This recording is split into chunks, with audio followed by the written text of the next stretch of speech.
Buenos días a todos. Vamos a seguir con nuestro tema que venimos viendo los últimos días. ¿Alguien me puede decir dónde estamos? ¿Qué es lo que estamos viendo? Venga, vente a trabajar. ¿Qué no es el Evangelio? Dice Jesús. Muy bien. Siempre me gusta empezar leyendo el texto que llevamos ya en él algo como año y medio, en el versículo Filipenses capítulo 1, versículo 27, que dice: solamente que os comportéis como es digno del Evangelio de Cristo, para que sea que vaya a veros o que esté ausente, oiga de vosotros que estáis firmes en un mismo espíritu, combatiendo unánime por la fe el Evangelio. Ya estamos en la última parte del versículo 27 y siempre me gusta recordar un poquito y decir que somos llamados todos a predicar el Evangelio, a anunciar el Evangelio, con lo cual somos responsables de conocer el Evangelio. Y ya hace tiempo que dijimos que para saber lo que es el Evangelio, también debemos de saber qué no es el Evangelio. Sobre todo porque si así lo sentimos, que podamos corregirlo, o si nosotros mismos lo damos y no lo hacemos bien, pues que realmente sepamos hacerlo, ¿no? Este es el sexto sermón que dedico al qué no es el Evangelio, Y ya hace tiempo que estuvimos desarrollando unos conceptos de lo que no es el Evangelio. Os recuerdo algunos, ya que hemos dado. Siempre podemos mirar en el YouTube de la Iglesia para recordarlos, ¿no? ¿Recordáis aquel que decía el Evangelio nos anima a hacer obras? Puede tener algo de cierto, pero también algo de trampa. ¿El asistir a la iglesia nos hace más cristianos? Puede tener algo de cierto, pero algo de trampa. No es el Evangelio exactamente, ¿no? ¿El Evangelio nos pide mejorar como personas? Puede tener algo de cierto, pero no es el Evangelio en sí, ¿no? Y el último, ¿quién me puede decir el último de qué iba? Fue hace muy poquito, el domingo de resurrección. El título era Indivisible. Y veíamos que un evangelio incompleto no es el evangelio. Puede ser una copia del evangelio. Una adulteración del evangelio, cuando quitamos parte del evangelio. Indivisible. El evangelio tiene que estar completo para que sea evangelio. ¿Por qué decimos esto? ¿Qué decía San Pablo? Porque no me avergüenzo del evangelio. ¿Por qué? Porque es poder de Dios para salvación. Entonces, si el mismo evangelio es poder de Dios para salvación, no le quites nada, ni le añadas. Dalo íntegro. Y eso es lo que veíamos el último día, ¿no? Que un evangelio incompleto no es el evangelio. Y eso es lo que estaban haciendo los corintios. ¿Recordáis? ¿Qué es lo que estaban omitiendo?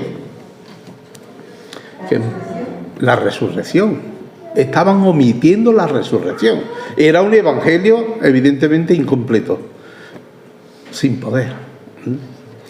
Bien, hoy vamos a ver otro concepto de que no es evangelio.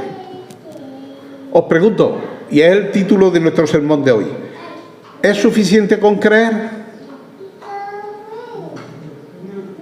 Rafi dice que no. ¿Cómo que no? No es suficiente. Juani dice que no es suficiente. Bueno, vamos a verlo, ¿no?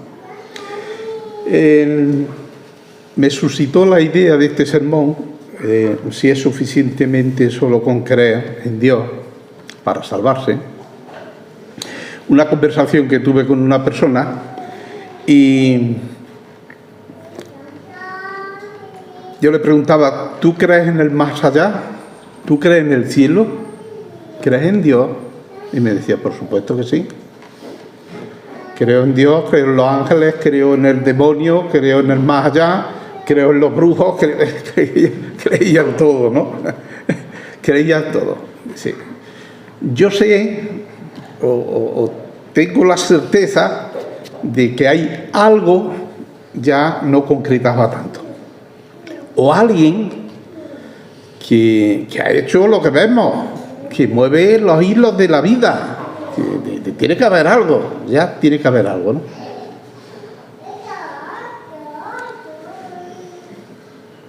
Bueno, hay mucha gente que nos encontramos que dice que cree en cosas, que cree en Dios, que cree en los santos, que cree en la Virgen, que cree en un montón de cosas. ¿Habéis tenido conversaciones de estas? A parrillas, ¿no? Todo el mundo. Estoy seguro que si salimos a la puerta de la calle, 10 de los que pasen por ahí te dirán que creen en Dios. Y te dicen, no me pierdo ninguna Semana Santa, porque eso me lo recuerda. Para que te encuentre una persona que te diga, no, yo no creo en Dios. Las hay, pero gran porcentaje te dice, yo creo en Dios. Y creo en Jesús. Y creo que murió en una cruz.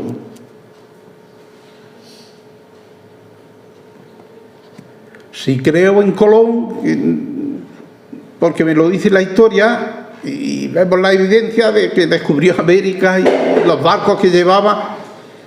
También creo que Jesús vivió. Hay historiadores de su época que hablan de él y cómo murió en una cruz. Claro que creo en Jesús. ¿Creéis que es suficiente creer en Jesús, en Dios, que murió en una cruz?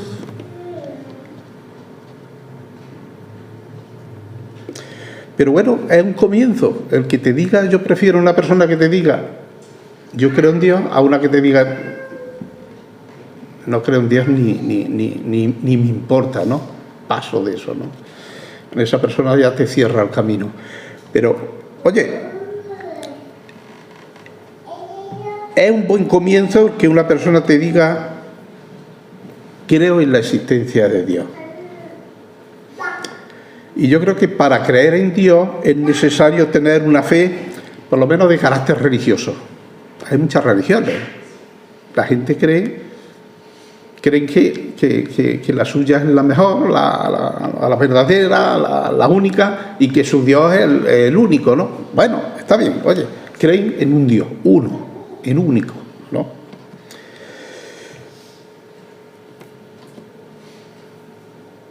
La Biblia dice que creer en un verdadero Dios es fundamental para poderse acercar a Él, para poder tener una relación con Dios, ¿no? Es un comienzo, yo siempre digo eso, es un buen comienzo. Cuando yo le digo a alguien, oye, ¿tú crees en Dios? ¿Crees en el cielo? ¿Crees en el infierno? ¿Crees en el más allá? ¿Crees que hay una eternidad? Y te dicen, sí, yo creo que es un comienzo, ¿no? Por lo menos ves que esa persona tiene fe, cree en la existencia de Dios. ¿Qué dice Hebreos 11:6? ¿No ha encontrado la foto, Rubén? No sé cuál es. De ahí. Solo hay una que pone foto, esta de Juan. Camiseta. Compré camiseta, digo, no sé qué. Habla de camisetas, Pedro, hoy. Hebreos 11:6. Yo tengo aquí anotados los versículos, pero si queréis buscarlo en vuestras Biblias, ¿qué dice? Pero sin fe es imposible que agradar a Dios. Entonces, oye, una mínima fe, aunque sea religiosa, aunque sea de buscar, es bueno. Dice, porque es necesario que el que se acerca a Dios crea que lo hay, que por lo menos existe. Dios existe. Yo creo que Dios existe, ¿no? Oye, eso es un muy buen comienzo. Pero, por querer de esa forma, salva.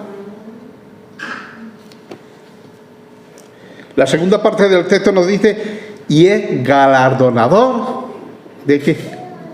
De los que le buscan. O sea, que premia a los que le buscan. Es curioso que, y eso vosotros lo sabéis tanto como yo, que cuando hablas con la gente no les cuesta trabajo decir que creen en Dios. Sí, porque veo las evidencias. Pero cuando le hablas de su palabra, de la Biblia,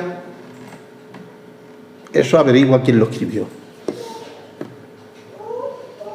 Como que la parte de segunda de este versículo, oye, pero si quieres que existe Dios, pues acércate porque premia a los que le buscan.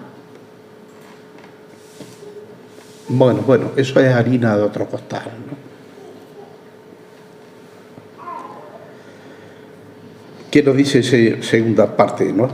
Que es muy bueno que el hombre crea que Dios es uno y que existe, pero que busque también qué mensaje para su creación tiene ese Dios que está buscando. Y esta persona con la que yo hablaba me daba un sinfín de razones de cómo creía, lo que creía, que siempre había creído, siempre he creído, desde chiquitilla he creído, ¿no? Y sé que un día claro que voy a ir al cielo y veré a mis seres queridos, ¿no? Eso todo está muy bien, ¿no?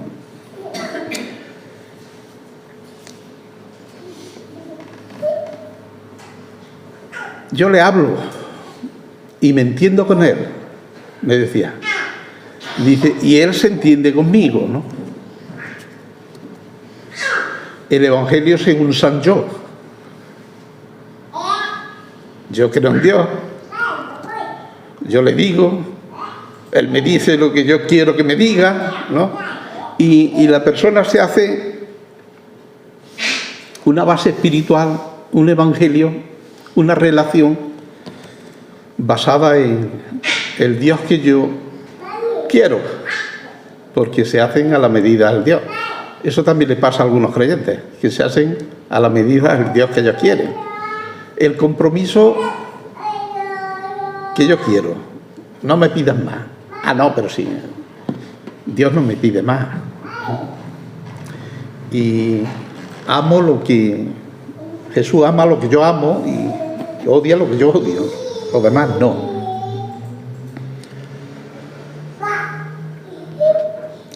Pero yo le dije a esa persona, te voy a dar una mala noticia. Digo, en Santiago 2:19 dice, ¿tú crees que Dios es uno? ¿Que Dios existe? Bien hace. También los demonios creen y tiemblan.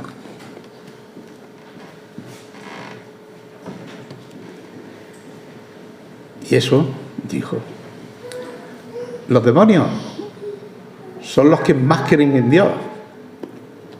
Lo tienen todos los días delante, presente.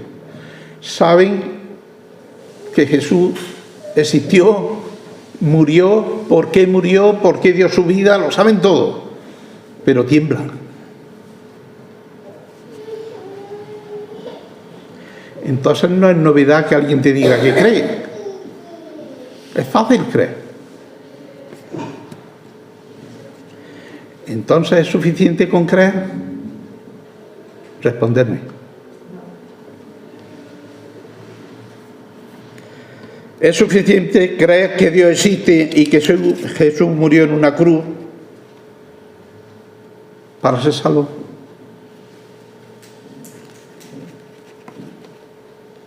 Claro que no.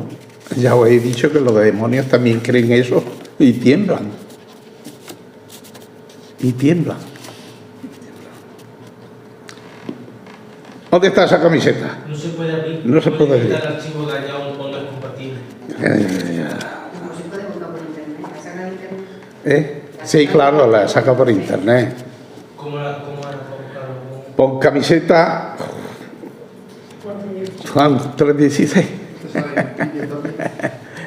Os iba a preguntar ahora que si sabíais cuál era el versículo más conocido y nombrado de toda la Biblia.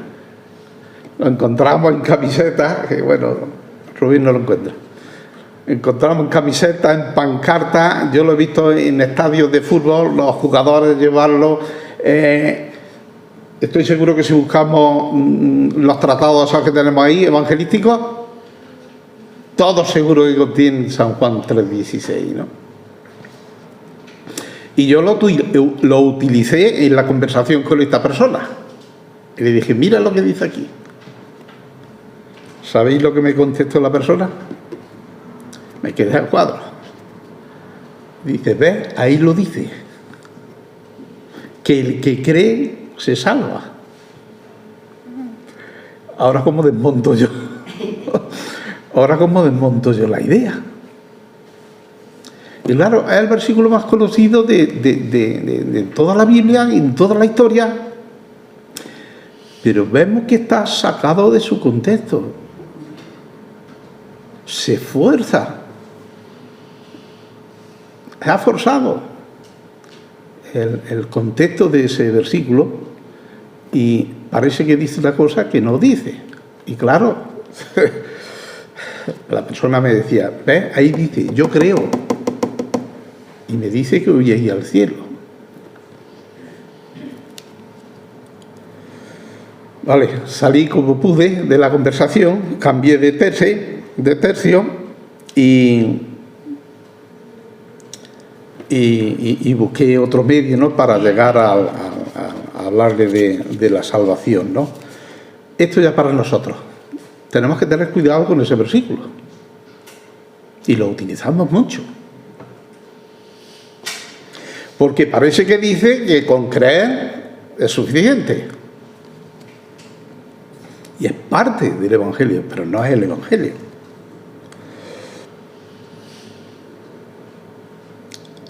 El problema es que este versículo es parte de una conversación que Jesús tiene ¿con quién? Con Nicodemo. ¿Sabéis? Al principio la Biblia estaba escrita toda seguida. No había ni versículos ni capítulos. Eso lo hicieron luego las sociedades bíblicas para facilitarnos a nosotros el trabajo para buscar un texto. Pero eso es como si yo os cuento una historia y David coge 3 palabras de esa historia y se monta una película. Pero hombre, ten en cuenta toda la historia que te he contado. Eso se ha hecho con San Juan 3:16, ¿no? Se ha forzado ese versículo, ¿no? Y la conversación tiene 21 versículos. La conversación es de Jesús con Nicodemo y ¿de qué nos habla la historia? Alguien que me diga de qué habla la historia. De nacer de nuevo. De nacer de nuevo. De nacer de nuevo. Ver y entrar en el reino de Dios. ¿Y qué le dice Jesús a Nicodemo? Si no naces de nuevo, le dice, si no crees. No, de eso no va la historia. De creer no va la historia. De creer no va la historia. Va de nacer de nuevo. Vamos a leer algunos versículos del Evangelio, capítulo 3. Y dice el primer versículo, había un hombre de los fariseos que se llamaba Nicodemo. Ya sabemos que era fariseo. Los fariseos eran una secta que conocían las escrituras muy bien, la ley, el Antiguo Testamento de carretilla, al dedito. No solo lo sabían, sino que lo enseñaban. Luego tenían que ser maestros. Y no era periquillo el de la esquina, sino que era, ¿qué dice?, un principal. Oye, ese era alguien importante. Versículo 2. Y vino a Jesús de noche. De noche. No quería que lo viera. Oye, este Jesús, ¿qué es lo que trae? ¿Qué enseñanza trae? Que no nos concuerda mucho con lo que nosotros sabemos del Antiguo Testamento.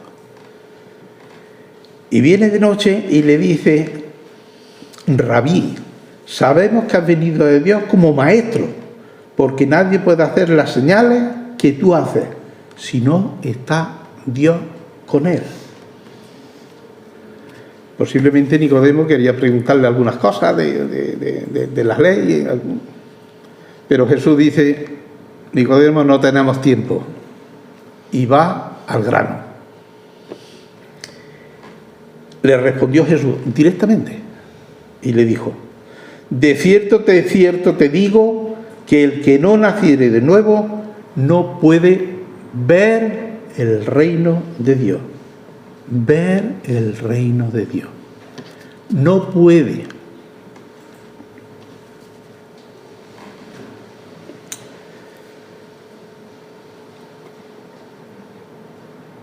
¿Qué pasa con el que no naciere de nuevo? No puede ver el reino de los cielos, nos lo está diciendo Jesús. El sermón se titula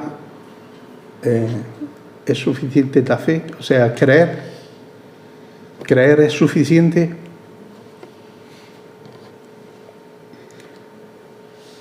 Versículo 5. De cierto te digo que el que no naciere de agua y del Espíritu no puede entrar en el reino de los cielos.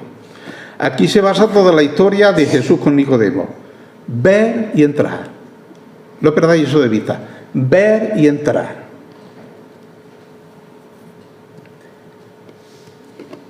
¿Quién puede ver y entrar en el reino de Dios? ¿El que cree?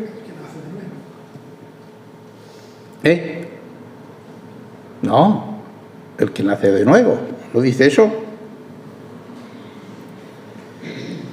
Si le decimos a la gente: mire usted, con nada más creer es suficiente, y ya veremos qué es lo que pasa.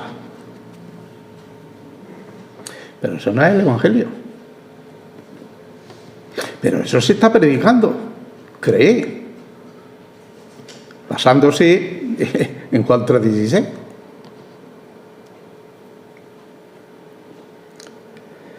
¿Sabéis la pregunta más importante que se hará en esta tierra y en todo el universo cuando muera? Cuando cada uno de nosotros muramos, se nos hará una pregunta. ¿Cuál será? ¿Alguien puede pensar ni siquiera que te van a preguntar? ¿Has nacido de nuevo? No, pero yo creo en Dios.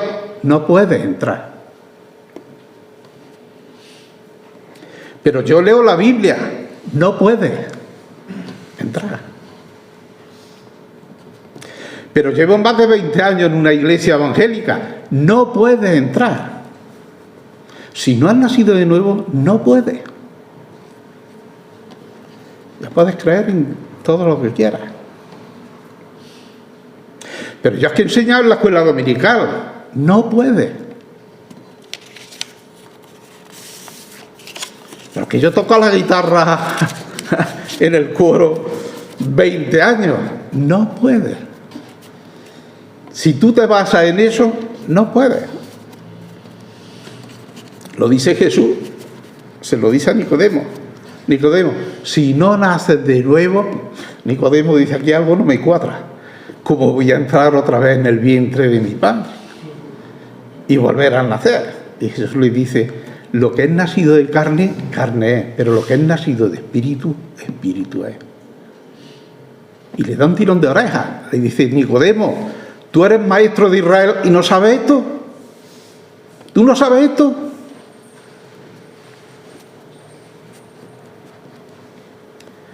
Tú puedes ser una bellísima persona, la mejor del mundo. ¿Cómo se llaman a esas personas? Filántropos. Personas que se dan el amor a toda la gente. Tú puedes ayudar a todo el que quieras. Todo el que esté al lado tuyo. Ninguna queja. Puede haber sufrido muchísimo en este mundo. Puede ser el máximo sufriente de todo.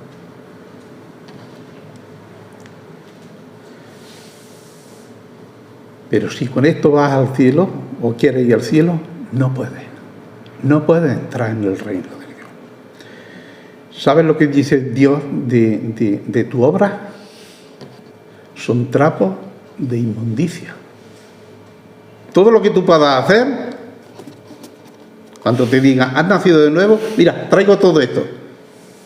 Dios dice, trapos de inmundicia. ¿Tú sabes lo que es un trapo de inmundicia? Coge un trapo y mételo en, ya sabes, y luego lo sacas. Esos son nuestras obras.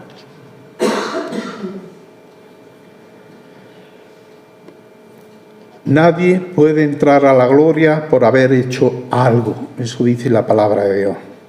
No hay nada que podamos hacer por nosotros mismos. Y eso es lo que Dios quiere que comprendamos.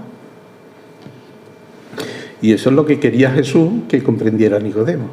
Nicodemo, sé que traes muchas cosas, porque eres muy principal.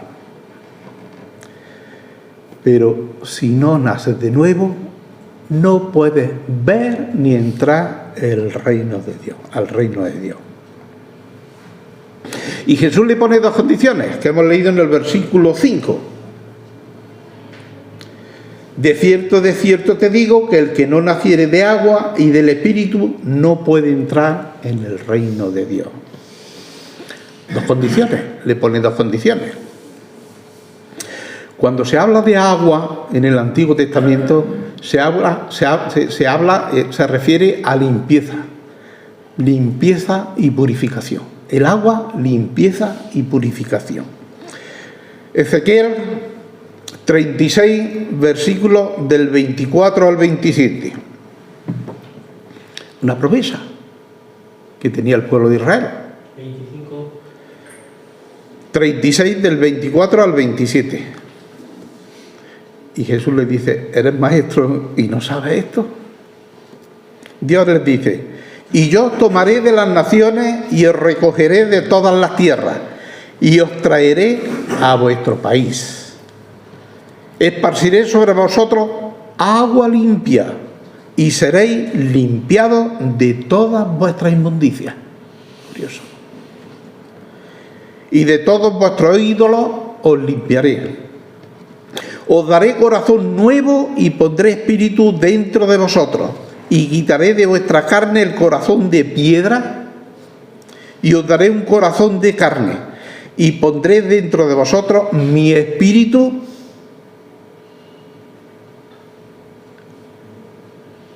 Haré que andéis en mi estatuto y guardéis mis preceptos. Y los pongáis por obra. Agua y espíritu. Agua y espíritu. Es lo mismo que dice Jesús. Y no nacen del agua y del espíritu. Agua y espíritu. Limpieza y espíritu. El agua, limpieza y... ¿Qué nos dice Tito 3:5? Y para que lo lean todos. Nos salvó, hablando de Jesús, no por obras de justicia que nosotros hubiéramos hecho. Todo lo que he dicho antes. Todo lo que he dicho antes. Sino por su misericordia, por el lavamiento de la regeneración. ¿Recordáis que hace ya algún tiempo estuvimos hablando de las doctrinas de la cruz y estaba la regeneración? Por el lavamiento de la regeneración y por la renovación en el Espíritu Santo. Creo que en la última canción que hemos cantado salía esta frase.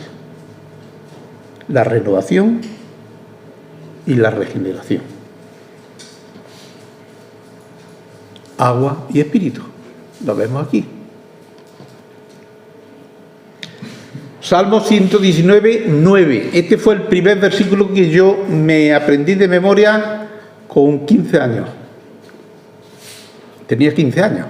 No que hace 15 años, sino que tenía 15 años. Recuerdo que fue el primer versículo que me... ¿Con qué limpiará? Agua. Limpieza. ¿Con qué limpiará el joven su camino? Dice David, con guardar tu palabra. Jesús le dice a sus discípulos, vosotros ya estáis limpios, ¿por qué? Por mi palabra. La palabra nos limpia, el Espíritu nos renueva. Segunda de Corintios, capítulo 5, versículo 17. Casi no lo sabemos de memoria, ¿no? De modo que si alguno está en Cristo, nueva criatura es. He aquí las cosas viejas pasaron y son hechas nuevas.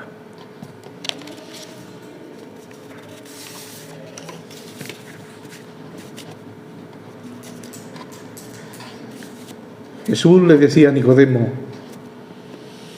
versículo 7, no te maravilles de que te dije, o no te sorprendas sería una buena traducción, no te sorprendas que te dije que te es necesario nacer de nuevo, porque esto deberías de saberlo.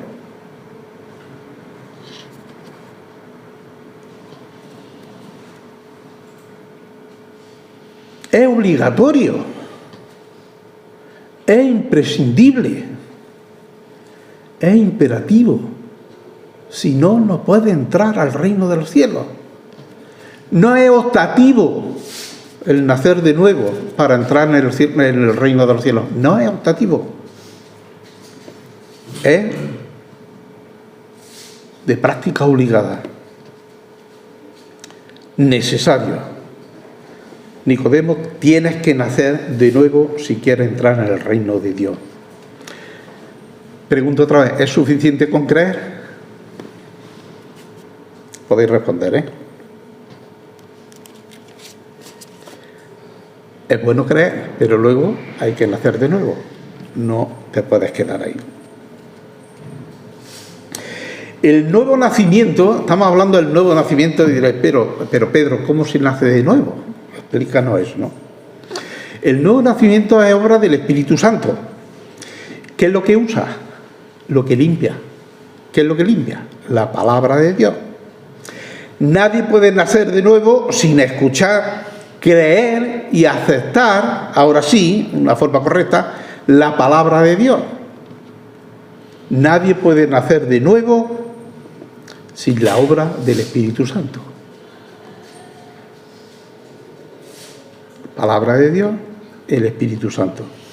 Dice Santiago 1:18. Él, refiriéndose a Dios, de su voluntad nos hizo renacer por la palabra de verdad. Recordad otra vez Jesús, vosotros ya estáis limpios por mi palabra. Versículo 6 de San Juan 3, ¿dónde estamos? Ya lo dije antes, lo que es nacido de la carne, carne es. Nicodemo, no te estoy pidiendo que entre otra vez al vientre de tu madre siendo mayor. Te estoy hablando de una forma espiritual. Te estoy hablando de un nacimiento espiritual. Lo que es nacido de la carne, carne es. Y lo que es nacido del espíritu, espíritu es. Entonces el Espíritu Santo usa la palabra de Dios para enseñarnos que somos pecadores y que necesitamos un Salvador. Pero al mismo tiempo usa la misma palabra para enseñarnos que el Señor Jesucristo es el Salvador que necesitamos. No sé si me habéis entendido.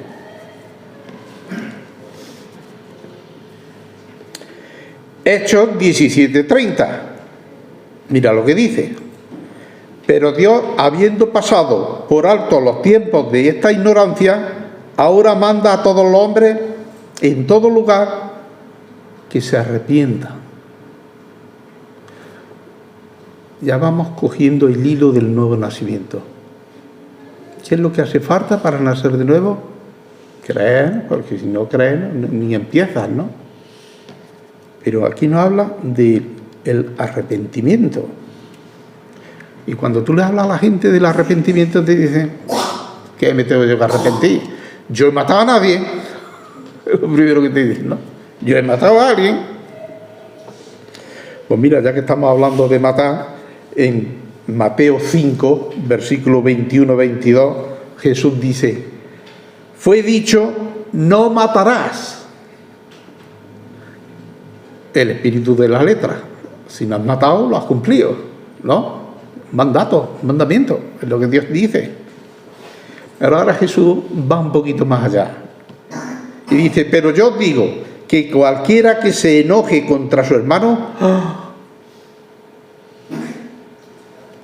será culpable de juicio, el mismo juicio que el que mata.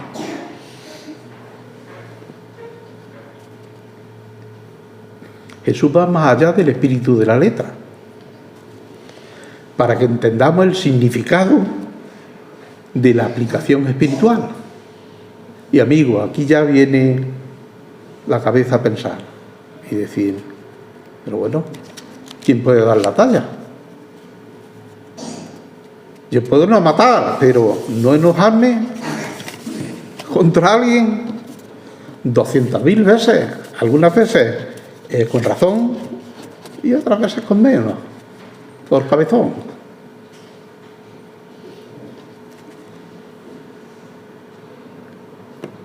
Nadie da la talla. Eso es lo que Dios quiere que te des cuenta, que por ti mismo no puedes cumplir la ley, los 10 mandamientos. Ya saldrán los 10 mandamientos y los miraremos con lupa y veréis cómo caemos en todo. Ya lo dice Pablo en Romanos, no hay ni aún uno quien haga el bien. No puede hacerlo. Con nuestra naturaleza caída de Adán no podemos. Simplemente no podemos.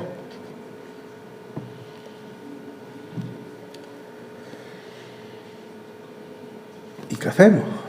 ¿Sabéis que todos iremos un día delante de Dios, al tribunal? ¿Y sabes que Dios te va a condenar? ¿Y sabes el baremo que Él va a coger? No lo que tú crees que es bueno. Todos tenemos esto es bueno, esto es malo, esto. Las propias religiones te dicen qué puedes hacer y lo que no puedes hacer. Dios te va a decir, no. Mis mandatos, mis mandamientos, mi ley moral, lo que yo he enseñado a la humanidad, esto es lo que voy a coger. Y dices tú, madre mía, cuando Dios te diga, ¿estás enojado con alguien? Pues ahí dice, Jesús ha dicho, ahí en el versículo que hemos leído de San Mateo, que tienes que ir a juicio. Tienes que ir a juicio. Lo mismo que si hubieras matado a alguien. ¿Y qué? Te va a caer una condena. ¿Cuál es la condena en el juicio final? El infierno. La separación eterna de Dios. Y es tan real como el cielo. Algunos dicen eso. El infierno está aquí en la tierra. Es una invención nuestra, del hombre. Tendremos unos cuerpos preparados para estar sufriendo eternamente. ¿Habéis pensado en eso?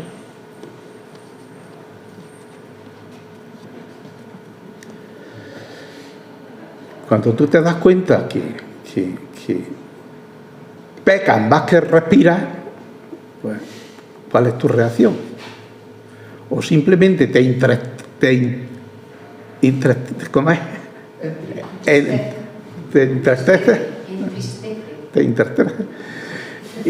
o realmente te carga.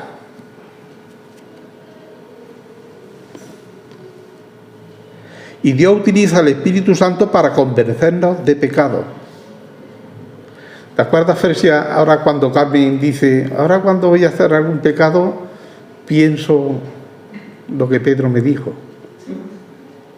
Ahora concibo el pecado de diferentes formas. Muy bueno, muy bueno, muy bueno. Porque es que el Espíritu Santo es el encargado de convencernos de pecado, de decirnos, eso está mal, has pecado contra Dios.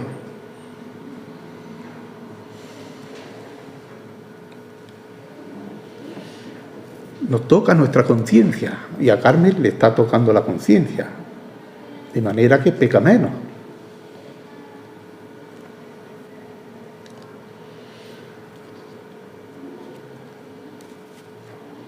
Bueno, Dios utiliza el Espíritu Santo para decirnos, eso es pecado, no peques.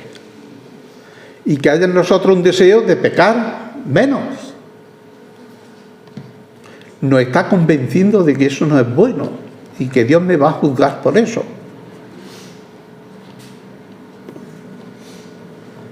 Entonces tenemos que preguntarnos, mi arrepentimiento, ¿quiero dejar de pecar porque veo que realmente me está haciendo daño y Dios no quiere?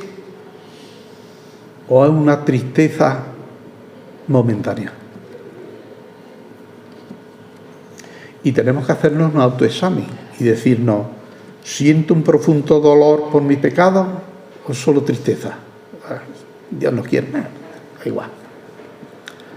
A Dios no le gusta, pero procuraré hacerlo menos. O realmente hay un profundo dolor y decir, esto es pecado, que Dios no quiere, que Dios es santo, quiere que yo sea santo.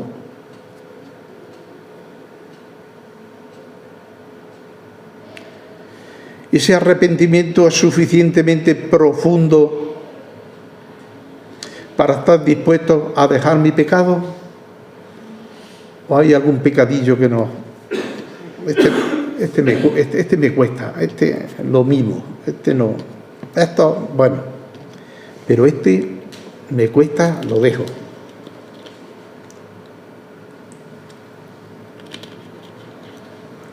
Esas son preguntas para hacernoslas. ¿Puedo decir que no hay ningún pecado que no esté dispuesto a dejar? ¿Puedo decirlo? Bueno, pues cuando dejamos de ser rebeldes y de acariciar nuestros pecados y decir este sí, este no, este bueno, cuando dejamos de hacer concesiones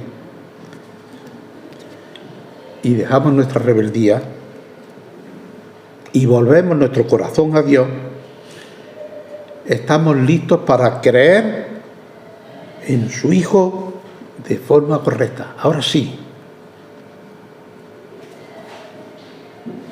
Ahora sí entendemos que Él es el Hijo de Dios, que es digno de ser amado, adorado y bendecido. Y lo recibo en mi corazón como mi Salvador y mi Señor. ¿Por qué? Porque el Espíritu Santo me ha enseñado que mi pecado está cara a Dios, tengo que pagar por él. La paga es la muerte, dice la palabra de Dios, y Cristo ha dado su vida por mí. Él me ha dicho, yo pago. Tú no puedes pagar. Si pagas, te quedas sin nada, porque tienes que pagar con tu vida espiritual. Y Dios dice, yo pago, en la persona de su Hijo. Yo pago el precio. Y cuando te das cuenta, entonces es cuando hay ese agradecimiento, ese amor, esa adoración y esa bendición que le damos al Señor.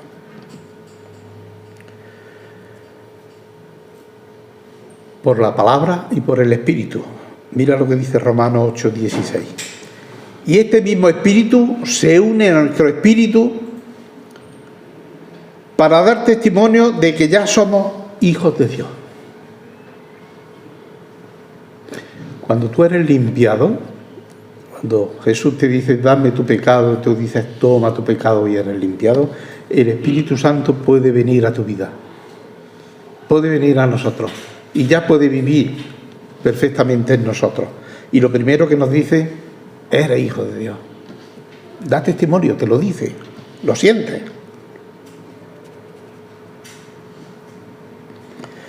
Y Pablo dice en Gálatas 2:20, y ya no soy yo quien vive, sino que es Cristo quien vive en mí. Y la vida que ahora vivo en el cuerpo, la vivo por mi fe en el Hijo de Dios, quien me amó y se entregó a la muerte por mí. Qué bonito, ¿no? Y habrá evidencia. Habrá evidencia. Cuando hay un nuevo nacimiento hay evidencia. Hay un cambio. Antes no te importaban mucho las cosas de Dios, ahora sí, y las buscas y las deseas. Ves el pecado de diferentes formas. Antes igual no te daban mucho repeluzno el pecado, pero ahora distinguen los pecados y dice, eso hace daño y Dios no quiere. Y tendremos el deseo de compartir a Cristo, de predicar el Evangelio, lo que yo estoy haciendo con vosotros esta mañana, ¿no? Eso de que me diga, esa persona ha nacido de nuevo, pero que no veas ninguna evidencia, raro. La vida nos enseña que cuando hay un nacimiento, cuando nace un niño, ves que va creciendo, vas viendo la evidencia, ¿no? Se va alimentando, creciendo como persona, ¿no? En un nacimiento espiritual es lo mismo. Tú no puedes nacer de nuevo y quedarte en un feto. ¿Es suficiente con creer? Ya tenemos claro que no, ¿no? Si alguien nos habla un evangelio con que nos diga, tú crees, con eso es suficiente. Podemos decir, eso no es el evangelio, eso es parte del evangelio, es principio del evangelio. Bueno, pues lo dejamos aquí y el próximo día seguiremos viendo qué cosas o qué conceptos no son evangelios. Amén.